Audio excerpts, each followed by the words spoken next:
Bonjour mes amis, derrière moi, l'Embelband Building raconte l'histoire moderne de Shanghai.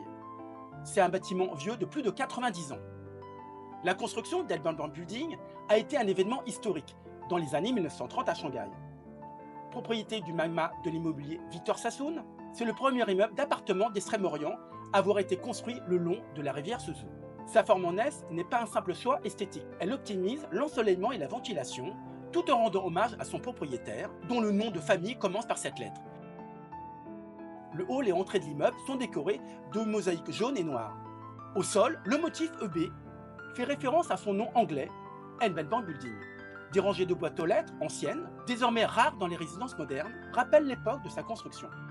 Voici une photographie fascinante des années 60 qui nous plonge dans l'époque où l'immeuble se dressait tel quel avec 6 étages. En 1978, face à la demande croissante de logements, le gouvernement local a décidé d'ajouter 3 étages supplémentaires, renforçant ainsi la stature architecturale de l'édifice.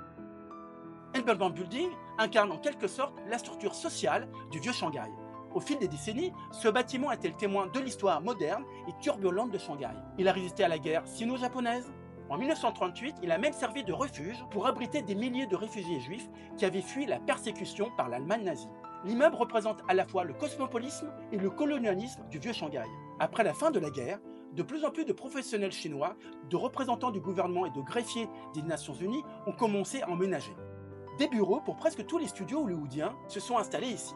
Des copies des films arrivaient d'Amérique et se retrouvaient dans le bâtiment avant d'être distribués dans toute la Chine. Après 1949, la propriété du bâtiment est passée de la société de Sassoon au nouveau gouvernement communiste. Un grand nombre de professeurs, d'artistes et de représentants du gouvernement se sont vus attribuer des résidences ici, ce qui a formé une communauté dynamique. Puis à la fin des années 1990, un autre changement est venu. Le gouvernement a commencé à autoriser l'achat, la vente et la location d'appartements du bâtiment Embankment dans le cadre de ces réformes du marché. Le bâtiment est redevenu un espace cosmopolite car de plus en plus de résidents étrangers ont commencé à revenir. Parmi les anciens habitants qui sont nés dans l'immeuble, j'ai la chance de rencontrer Zhong Wei, qui a vécu aux États-Unis, notamment à New York, à Chicago, et elle va partager avec nous son expérience de vie et sa mémoire dans cet immeuble mythique. Bonjour Zhong Wei. Bonjour. 然后呢，我父母呢在结婚的时候，他们呢结婚的那个这个房子就在这个大楼里面。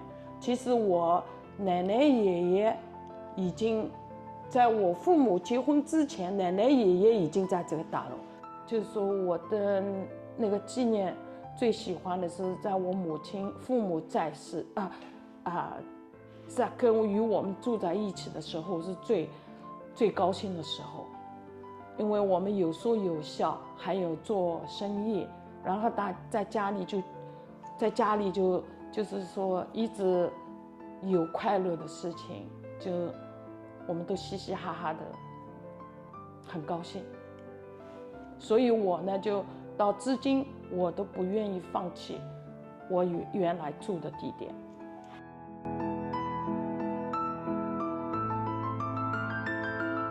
Célébré comme le premier immeuble d'appartements d'Extrême-Orient, cet édifice art déco représentait le summum de la modernité de son époque. On trouvait plus de 194 appartements et environ 20 chambres pour le personnel domestique.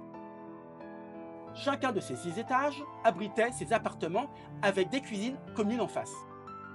2 étages étaient réservés aux entreprises.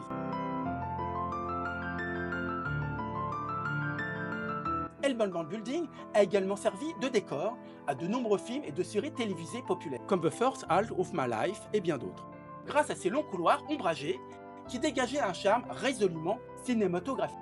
Le bâtiment abrite le charmant fleuriste Café de Flora New Art. Sa façade élégante, située à l'angle du bâtiment, est sublimée par une architecture art déco, dégage une atmosphère chaleureuse et raffinée, évoquant le célèbre Café de Fleurs à Paris. Embelband Building incarne parfaitement l'âme de Shanghai et représente l'équilibre unique entre préservation du patrimoine et innovation, devenant ainsi un véritable symbole de la ville.